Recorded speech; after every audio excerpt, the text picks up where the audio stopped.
ایمان، صبر اور ایمانداری کی ایک ایسی آزمائش جس کی مثال ملنا مشکل ہے۔ یہ کہانی ہے مقدس شہر مکہ کی اور وقت ہے رمضان کے بابرکت مہینے کا۔ آئیے اس حیرت انگیز واقعے کی تفصیلات جانتے ہیں۔ تو منظر کچھ یوں ہے کہ رمضان کا مہینہ چل رہا ہے اور ایک خاندان ہے جو مسلسل تیسرے دن فاقے سے ہے۔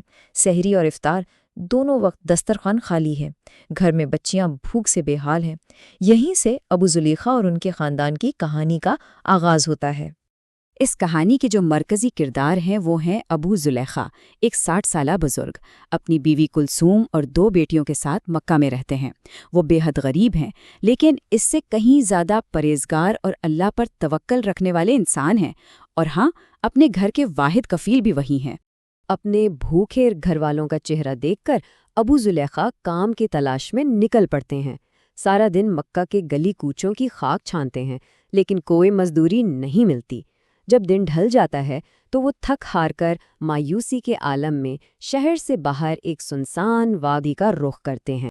وہیں زمین پر بیٹھ کر بے دھیانی میں نرم مٹی کا ریدنے لگتے ہیں۔ اچانک مٹی کے اندر ان کا ہاتھ کسی نرم سی چیز سے ٹکراتا ہے۔ وہ اسے کھود کر باہر نکالتے ہیں تو کیا دیکھتے ہیں کہ یہ تو ایک ریشم کی تھیلی ہے، اور اس تھیلی کے اندر 1000 سونے کے سکے تھے۔ ذرا سوچئے، 1000 سونے کے دینار! یہ اتنی بڑی رقم تھی کہ ان کی نسلوں کی غربت ختم ہو سکتی تھی۔ ایک پل کو تو ان کی آنکھوں میں امید کی ایک کرن چمکی کہ اب ساری مشکلیں ختم ہو جائیں گی، لیکن اگلے ہی لمحے ان کے اندر کا ایمان بول اٹھتا ہے۔ وہ خود سے کہتے ہیں، نہیں، یہ مال میرا نہیں ہے، یہ تو ایک امانت ہے، اور امانت کو اس کے اصل مالک تک پہنچانا میرا فرض ہے۔ یہ ان کی ایمانداری کی پہلی اور سب سے بڑی آزمائش تھی۔ جب وہ تھیلی لے کر گھر پہنچتے ہیں اور اپنی بیوی کلثوم کو ساری بات بتاتے ہیں تو ایک اور امتحان شروع ہو جاتا ہے۔ کلثوم، جو اپنی بھوکی بیٹیوں کو دیکھ کر تڑپ رہی تھیں، وہ کہتی ہیں کہ اس میں سے بس چند سکے لے لیں تاکہ بچوں کے منہ میں کوئی لقمہ جا سکے۔ لیکن ابو زلیخا اپنے ایمان پر چٹان کی طرح قائم رہتے ہیں۔ بات جب زیادہ بڑھی تو انہوں نے اپنی بیوی کو ایک بہت ہی سخت بات کہہ دی، اگر تم نے اس تھیلی کو ہاتھ بھی لگایا تو میں تمہیں طلاق دے دوں گا۔ یہ سننا تھا کہ کلثوم بالکل خاموش ہو گئی۔ اگلی صبح ابو زلیخا ایک نئے ارادے سے گھر سے نکلتے ہیں۔ وہ تھیلی کے مالک کو ڈھونڈنا چاہتے تھے، اس امید پر کہ شاید وہ ایمانداری کے بدلے کچھ حلال انعام ہی دے دے۔ حرم شریف پہنچ کر وہ دیکھتے ہیں کہ ایک یمنی نوجوان اپنی گمشدہ تھیلی کا اعلان کروا رہا ہے۔ ابو زلیخا اس نوجوان کے پاس جاتے ہیں اور اس سے مشورہ دیتے ہیں کہ بھائی کچھ انعام کا اعلان تو کرو۔ وہ کہتے ہیں، چلو 100 سکہ کہہ دو۔ نوجوان منع کر دیتا ہے۔ اچھا 10 ہی کہہ دو۔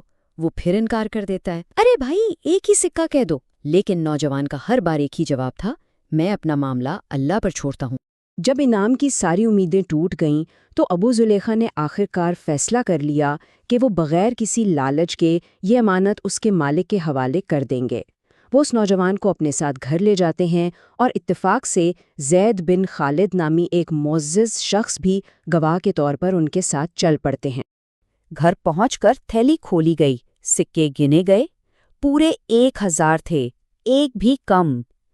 یمنی نوجوان نے اپنی تھیلی اٹھائی اور ایک لفظ کہے بغیر وہاں سے چلا گیا۔ ابو زلیخا اور ان کا خاندان بس حیرت اور دکھ سے اسے جاتا ہوا دیکھتے رہے۔ لیکن کہانی یہاں ختم نہیں ہوتی۔ وہ نوجوان کچھ قدم چلا، پھر رکا اور واپس مڑ گیا۔